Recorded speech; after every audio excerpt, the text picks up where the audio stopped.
The problem that we have is that we have a transfer function matrix.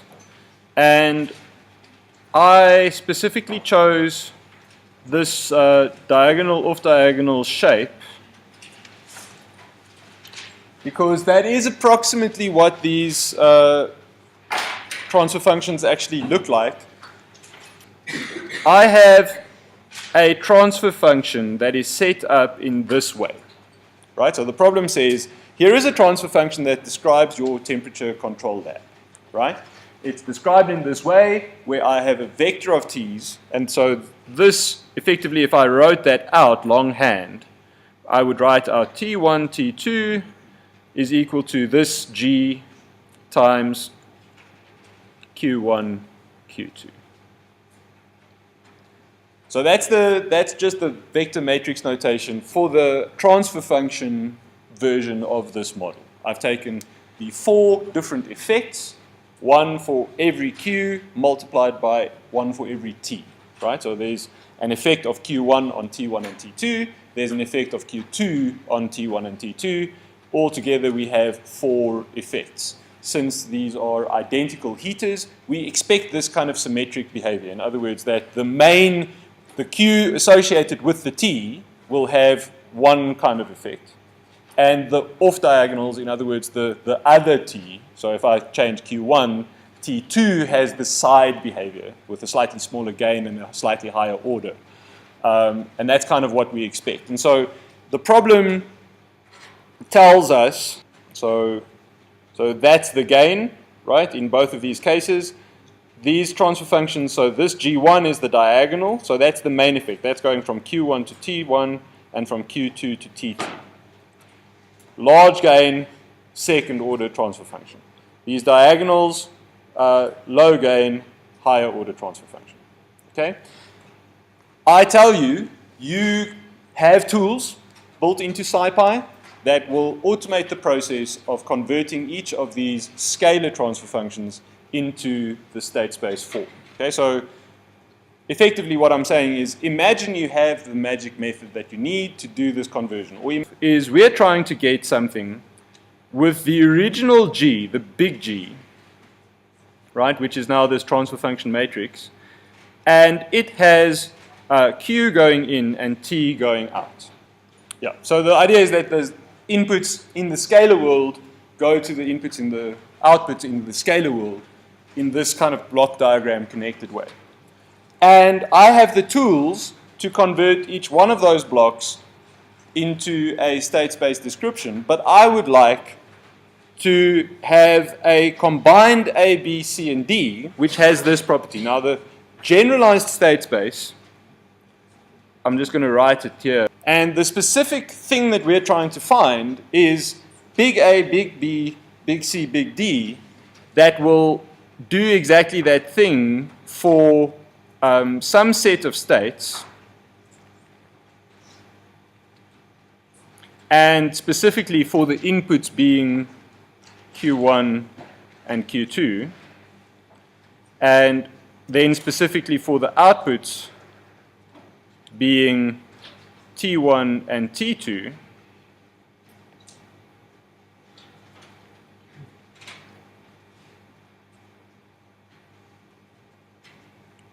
right? So that's the problem we're trying to solve. We're trying to figure out what are those A's, B's, C's, and D's for this multivariable transfer function matrix.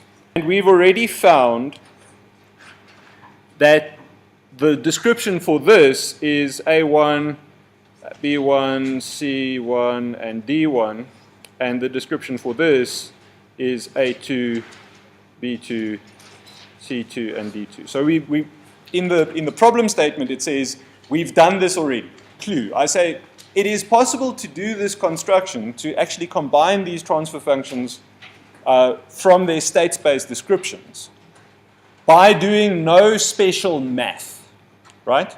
But by just stacking the blocks into new matrices, right? So there's no mathematical operations that we need to do. We're never going to multiply by 5 or calculate the square root or anything like that. All of the numbers in A1, B1, and so on, all of those exact same numbers will be in the big matrices. Our job is just to figure out where they go. And in fact, I go one step further. I tell you that they'll be in the same place, right? They'll be in exactly the same place relative to one another. All of the entries in A1 will just be visible in the big A, and all of the entries in B1 will be visible in the big B, right? So our job now is to figure out how that happens. So the way that I proceeded in this is to first figure out how we will handle the states. So it's very important that you make a decision, and the key idea, the soft point in this problem is to understand that the combined states, the states for the big system, will be all of the states of these smaller systems just piled on top of one another. I'll associate with each one of these entries, and here is an important thing. Each one of these entries has a completely separate and independent set of states. Okay?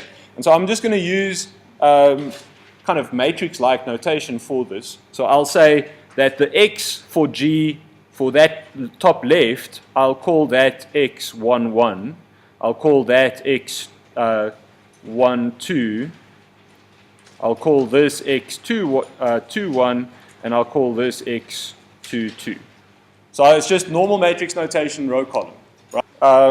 It's easy to imagine that there's kind of a special case that happens here because these are the same transfer functions, because I've given them the same name, because it's like G1 and G2. It's easy to imagine that there will only be two sets of states. That these are, while they are mathematically identical in terms of their transfer function representations, they are separate units. This is much the same as if I had a tank, right? I could write down the model describing the tank, and I could say, here is a first order model of this tank. If I needed to simulate two tanks in series, I couldn't just simulate the one tank and then plot it twice. That wouldn't make sense, right? Because I needed to have the effect of the one tank on the other. Let me just draw that out. Okay, so let's say I've got my classic tank system, linear first order system. I could tell you, okay, that is the linear first order system. If I told you that there were two of these in series, so in other words, this one was just going into there, and I told you they were identical in every respect. In other words, they were the same diameter, they had the same dimensions, they were using exactly the same fluid. You would imagine that this FR2, right, would eventually be, if that were G, FR2 would be G times Fn, right? Because I'd had two of those transfer functions in series. Does that make sense to everybody? But even though I'm using that same transfer function, if I were to simulate this, I would need two states. I would need to keep track effectively of two levels. Why? Because even though the tanks are identical, they are not identical at every moment in time, because they may have different levels. They may have different states, in other words. And so in exactly the same way, even though mathematically I've got G times G, I can't simplify my life and just say, oh, I'll just simulate the step response of 1G and then just like plot that twice. It doesn't make sense. In the same way, over here, even though we've only got two sets of math, we've got two transfer functions that give the relationship between the input and output, there are in fact four transfer functions in the overall transfer function matrix, and they have separate temperatures. And the effects are different going either way. So same kind of argument as zooming into these boxes. Each one of these boxes, each one of those small boxes inside the big one, has its own state. Okay, so I need a way of referring to that state. So that's the first little piece of thing that you have to understand in your mind to understand how this problem is going to go out. You have to understand that the big state vector is going to be some combination of the small state vectors. And you first have to make a decision about how you're going to stack these vectors into one another. So you basically have to write down what is x going to be. So you say, let me choose x. And I'm going to choose x by having the rows, the first row and then the second row. There's nothing special about that decision. You could have arranged them completely just the way that you feel like. What does that look like? If we write that down, it means that I'm going to stack x11 and x12, then x21, and then x22. Why am I doing it that way? It feels good to me. So now that we know that, we now write out the state equations that contain those values, right? So because we want to fill in the blanks on this equation, right? So we want to say, right, that thing is going to be the derivative of all these things, right? That thing is going to be simply this thing. And I'm going to write it out based on the state space description for the smaller elements, using the A1 and the B1 and so on. Okay. And so I'm going to just do this. And so you can say, right, so we start out by saying x dot is going to be x11 dot x12 dot. I'm writing them quite far apart so that I've got space to write the matrices, right? x21 dot x22 dot. Okay, so I'm going to write those equations out from the definition of the state space, but now I'm going to refer to A1 and B1 and so on, okay? So the diagonal effects, in other words, where the subscripts are the same, those are the 1 effects. And the off-diagonal effects are the 2 effects. Okay, so we can kind of remember. So that must be A1 x11 plus B1. And now remember, here I'm writing now the input in that case is T1.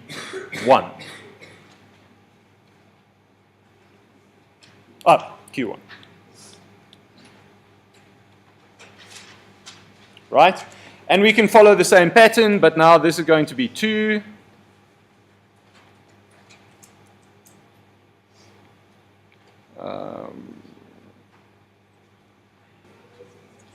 So what I've done is I've written the state equations.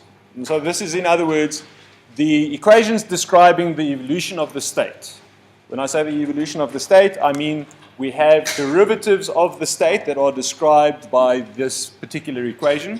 And in principle, one of the properties of the state space is that we can actually simulate the state without ever calculating the output. Right, so if you write your Euler loop or whatever, you can actually integrate this you can integrate x and never calculate y. So I've just written the equations here for x. Okay? And now, so I've written these as 4 separate equations. And so the next step is to realize that I can group this. Just imagine for a second that none of these things were vectors. If they were all scalars, right? How would you write that in matrix form? You would simply say, I'm going to combine all of that into this vector. That's going to be a vector. So there I can see my vector. And so now I'm trying to figure out what is the effect? What is the coefficient? If you think about how you do matrix expressions, you're always asking, okay, what is the, and this helps to label the columns like this.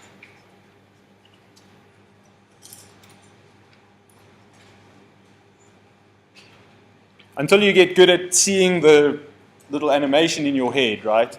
It's useful to label the columns. So we're asking the question, in the original equations, what was the coefficient? So in other words, in this position, that first position of that matrix, I need to write the coefficient of x11 in the first equation. Right? In this position, I need to write the coefficient of x12 and say, right, so this coefficient is A1, and there's no other x in there. So the rest are all 0. Then in the second equation, which corresponds to the second row, I have an x1, 2, but I don't have any other x's. Okay, so I'm going to have a2 in that position and zeros in all the other positions. Right? Then I'm going to have x21. I have an x21 in the third, and that's going to be a2.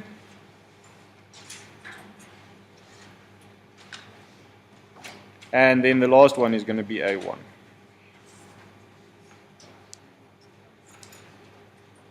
Okay, so I'm doing this by, let's say, the same kind of route that you would do if I gave you a set of linear equations with coefficients and asked you to write this in matrix form.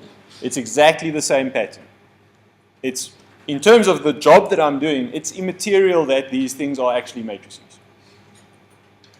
Right?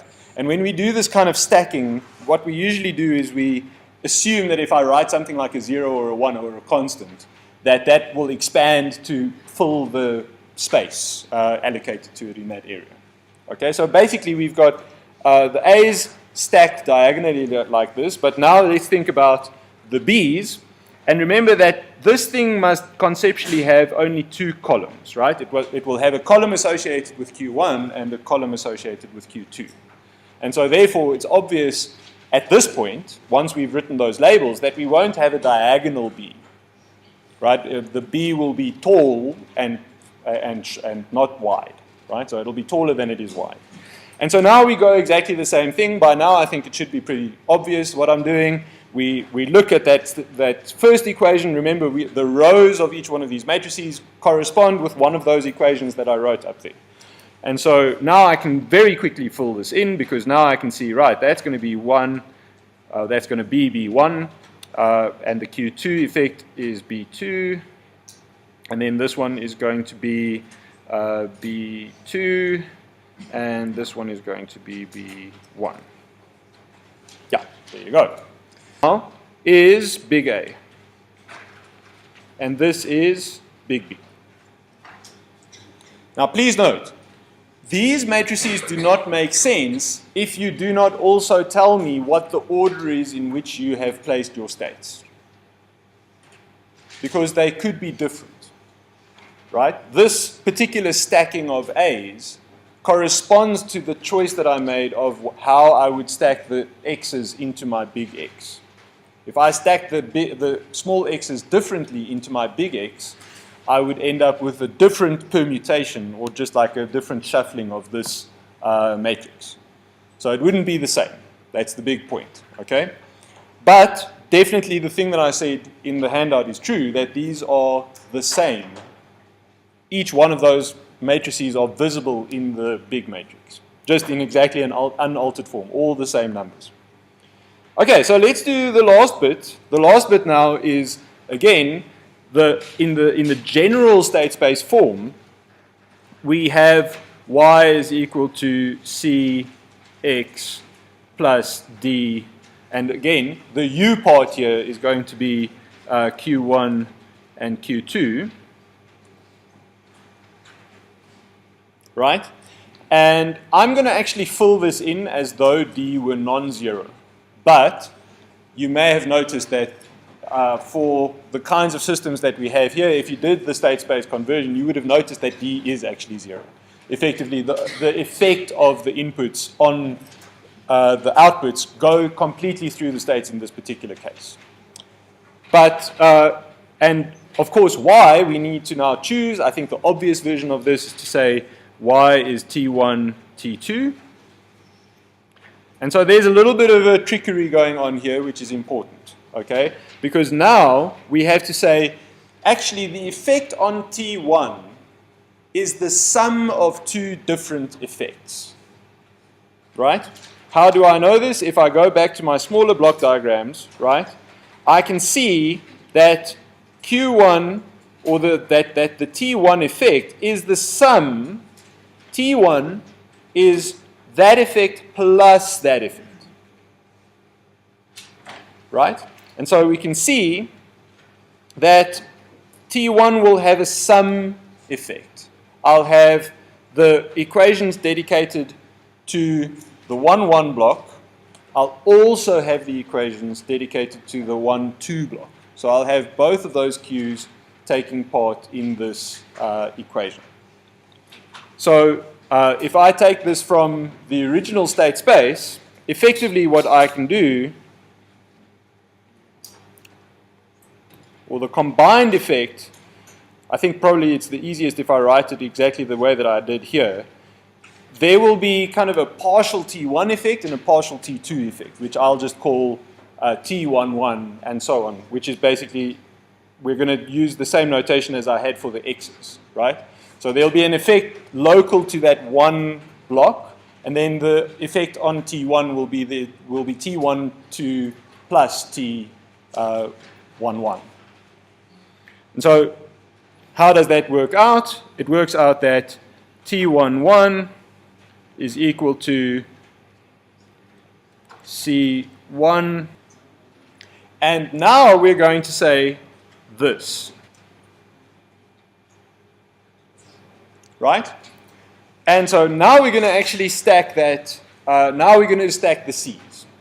But so first we need to understand that that's going to be this sum, right?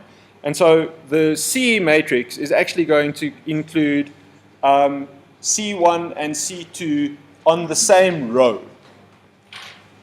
Right? Because it's going to be, if I'm looking again, remember I'm trying now, because T1 is equal to T11 plus T2, the output of that, and I actually write those equations down, I'm going to actually end up with a matrix that contains, remember here, x11, x12, x21, x22. And so that matrix is going to contain C1 and C2, and then C2, C1. We've got these two equations. We're adding those two effects together. The effect of x11 on T1 will be C1. The effect of x12 on T1 will be C2, and so on. Because we are stacking them in the same row, when we do the matrix multiplication, we'll do the addition.